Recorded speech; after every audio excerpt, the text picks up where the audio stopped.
Hello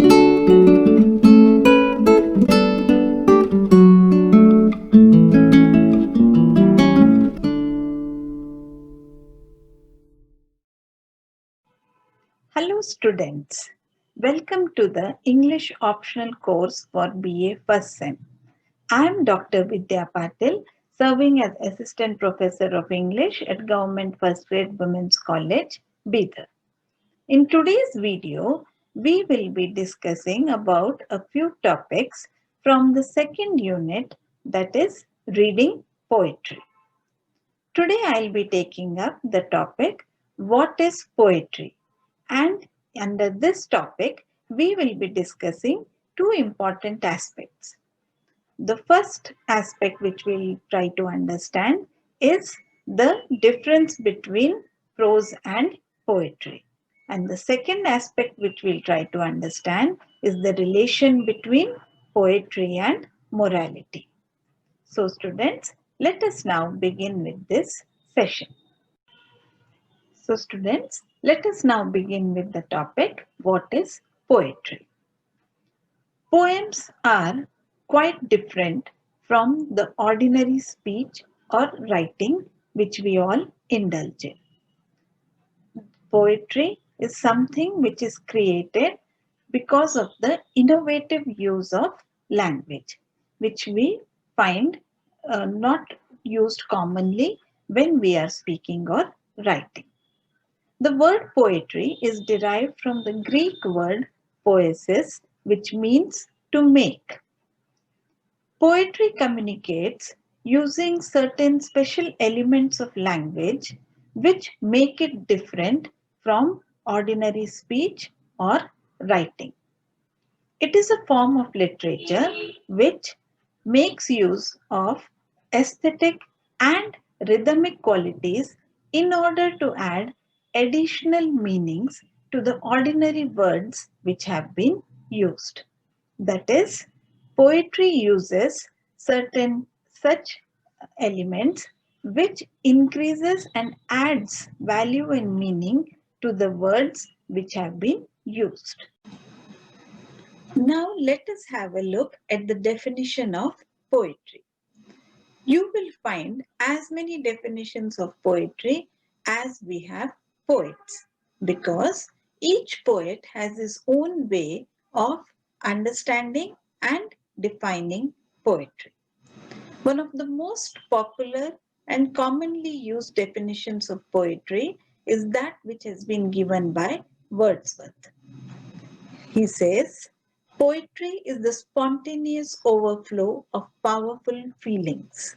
It takes its origin from emotion recollected in tranquility. What this means is that poetry is generally originated from a heightened state of feelings or emotions. The next definition which we'll try to understand is that which has been given by Edgar Allan Poe. He says, poetry is the rhythmical creation of beauty in words. So, here he is talking about the rhythmical aspect of poetry. Another very famous definition of poetry is that which has been given by Robert Frost. He says, poetry is when an emotion has found its thought and the thought has found words. So, what he actually means here is that poetry happens when you experience a particular feeling or emotion which sparks off a thought in your mind. This thought then finds expression in words. So, students, you can see that poetry basically is dealing with feelings or emotions, which also has a rhythmic aspect and creative use of language. One of the most common characteristics of poetry is that it cannot be defined or labeled. Poetry has a nature of its own and it does not subscribe to any definitions or cannot be curtailed within the boundaries of a definition. Poetry is the chiseled use of language. One of the most definable characteristics of poetry is its economy of language. Using the minimum number of words, we are able to express many ideas. The poet innovatively uses the right choice of words and the right forms to express himself. Thus, the poet, using creative language, manages to transform his feelings into an extraordinary thought. Poetry is evocative. That is, when you read poetry, it manages to awaken or arouse intense emotions such as joy, sorrow, anger, hatred, love, etc. A good poet is one who is able to magnify his own feelings or emotions in his poems. Poetry has the ability to surprise the reader. When you read the poem and come to the end of it, usually you get an aha experience. That is, it gives you a revelation or it gives you a deeper insight or further understanding about the universal truths. It adds to the understanding of the elemental natures. That is, you get a much more better understanding about the realities of life. In the famous words of John Keats, which I would like to repeat here, he said, "Beauty is truth, truth beauty. That is all ye know on earth and all ye need to know." In these lines, John Keats talks about the power of art to translate or to help us understand the human experiences. So, it is only through art that we can understand human experiences. We can get a better understanding of the universal truths of this world. And poetry is one such magnificent art form. Poetry is an ever evolving genre. That is, poetry has an art form which has continuously adapted and evolved itself according to the social conditions prevalent at that particular period. This ability to continuously evolve has kept poetry as an art form alive since the ancient ages. Poetry is a type of literature which is based on the creative use of words and rhythm. In poetry, words are arranged in such a manner so that they can form sounds, create images, and express ideas which might be very complex and abstract to describe in a normal way. Poetry plays an important role in our lives because it helps us understand and appreciate the world around us. To sum it up, we can say that poetry teaches us how to live. The next topic which we will be dealing with in this video is poetry and morality. Poetry plays a major role in facilitating the spiritual and moral development of an individual. The role of poetry is very significant in the educational process of a human being. Poems are moral statements. This is not because poems pass stringent or strict judgments about people, but it is because poems deal with human values. In order to understand the relation between poetry and morality, it is necessary that we understand the terms morals, moralist, and poems. Morals refers to certain codes or prohibitions, certain rules which we need to follow to call ourselves civilized. There is a rigorous distinction between what is right and what is wrong. Morals are a kind of judgmental aspect or an evaluative aspect of human behavior. Moralist is the one who is interested in human values and human welfare. Poems, as I have just explained in the previous slide, are moral statements, but not because they pass judgments, but because they deal with human values, meanings, and purposes. Now, students, in order to explain this, I would like to give you an example.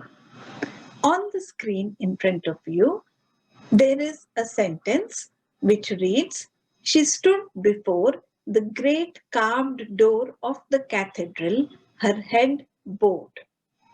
This means that there is a great carved door of a cathedral and a woman is standing in front of it. This is a factual statement where a simple fact is being stated that a woman is standing in front of the door of a cathedral. The second sentence reads, "She stood before the great carved door of the cathedral, her head bowed in grief." Now, the second sentence means that the woman who was standing in front of the great carved door of the cathedral had bowed her head because of grief or sorrow. As soon as we see this human aspect added into the earlier words, we find that the entire meaning of the sentence changes and our reaction as a reader also changes. This is the basic difference between a factual statement and a moral statement. The factual statement is merely a description where a scene is being described to you and does not really evoke any feelings in you. Whereas the second sentence is a moral statement because it not just evokes the feeling of grief and sorrow which you feel the see or which you experience when you read these lines, but it also makes you think about what may be the cause of that grief and sorrow. So it is this human element, the human feelings, which when added to the words transforms these ordinary words into a moral statement. So students, what we now need to understand is that all types of literature include factual statements. But these statements are not present just for a sake of giving any information. The factual statements are most often used for non-factual effects, especially in poetry. For example, when we use the term keep left, the factual connotation or the literal meaning of these words is that we need to keep to the left side of the road. But the actual political connotation which we get from this is that we need to subscribe to the left-wing ideology. Now students, you must be knowing that right-wing generally means the capitalist ideology, whereas the left-wing refers to the communist ideology. So, though the words keep left have been used and may mean a very ordinary thing, the actual meaning which is being conveyed is something else. Therefore, factual statements in a poem are not there simply to give us some information, but they play an important role in introducing the moral aspect to the poem. Students, you can now see a famous quotation of P.B. Shelley on your screens. Here, I would like to quote him. "Poetry strengthens that faculty which is the organ of the moral nature of man, in the same manner as exercise strengthens a limb. So, what he's saying here is that just as exercise is necessary to strengthen your body, similarly, poetry is necessary to strengthen the moral fiber of an individual. So, students, it is not necessary that literature should always have a moral element to it, but literature should always hold a mirror up to mankind and show us our true selves. Literature and poetry explores the world and the human condition. They reflect upon human nature in a very clear manner. The true purpose of poetry is to instill in us what it means to be human. That is, poetry helps us to understand the world around us. Poetry helps us to understand the human nature. In short, poetry helps us to understand life. So, students, I am sure you have understood about what is poetry, the difference between prose and poetry, and the relationship between poetry and morality. I hope you liked this video. Thank you.